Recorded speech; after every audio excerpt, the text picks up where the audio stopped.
and I picked one for this special. It's not an easy punchline to pull off. Are you ready? Yeah. Here it goes.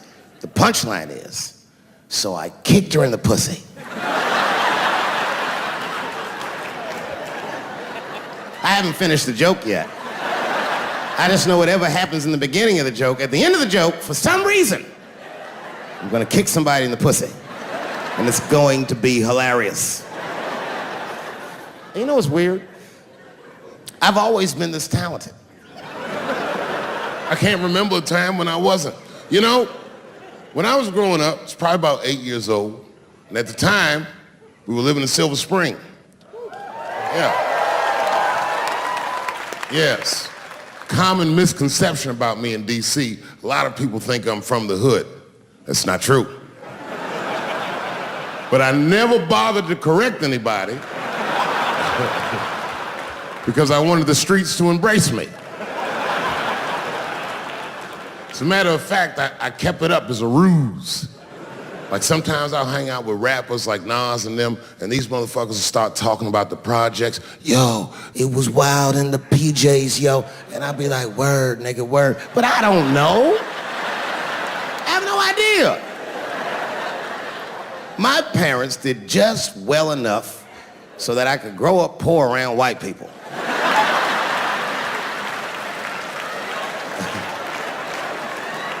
And to be honest, when Nas and them talk about the projects, nigga, I used to get jealous because it sounded fun. Everybody in the projects was poor, and that's fair. But if you were poor in Silver Spring, nigga, it felt like it was only happening to you. Nas does not know the pain of that first sleepover at a white friend's house.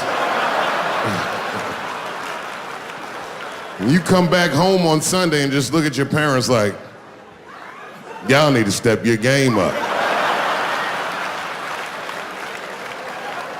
Everything at Timmy's house works. Remember the first time you saw that? In the cold winter, and to be at a white friend's house and see the motherfuckers in their living room without their coats on?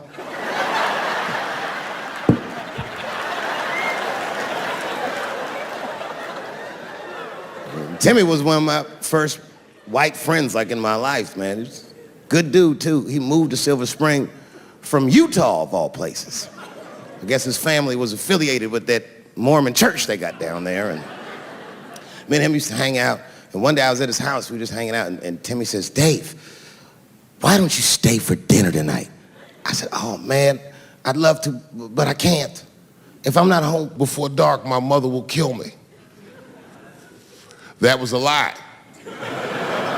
My mother had several jobs. I hadn't seen her in like 3 or 4 days. And the only reason I lied to Timmy was because at that point in my life, it was my experience that white dinner wasn't delicious.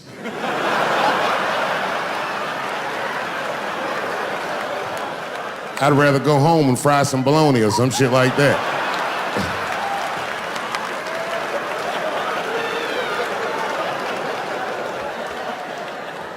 But then old Timmy threw me a curveball I wasn't expecting. He said, well, it's too bad you can't stay, Dave, because Mom made stovetop stuffing.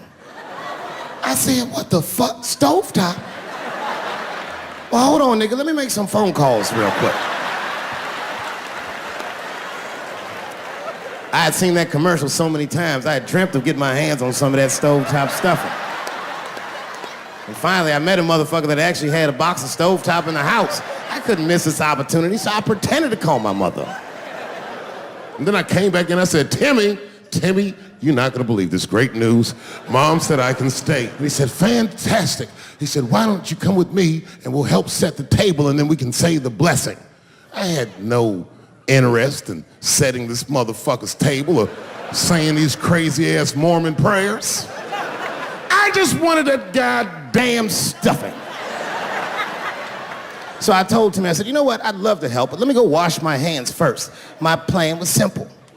Wash my hands slowly, and by the time I'm done, the table will be set, the blessing will be said, and all that there will be left to do is eat.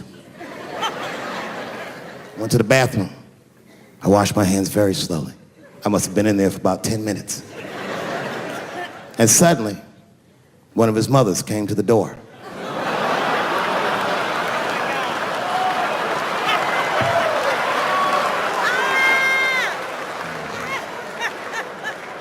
She was like, "Hi, David, right?"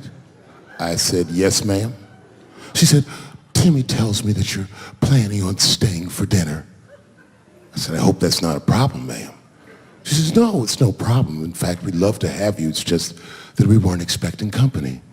And I'm afraid there's not enough Stovetop stuffing for everybody. So I kicked her in the pussy. Bam! Ladies and gentlemen, I told you I'm dope, nigga. I told you what I was gonna say and you still didn't see it coming.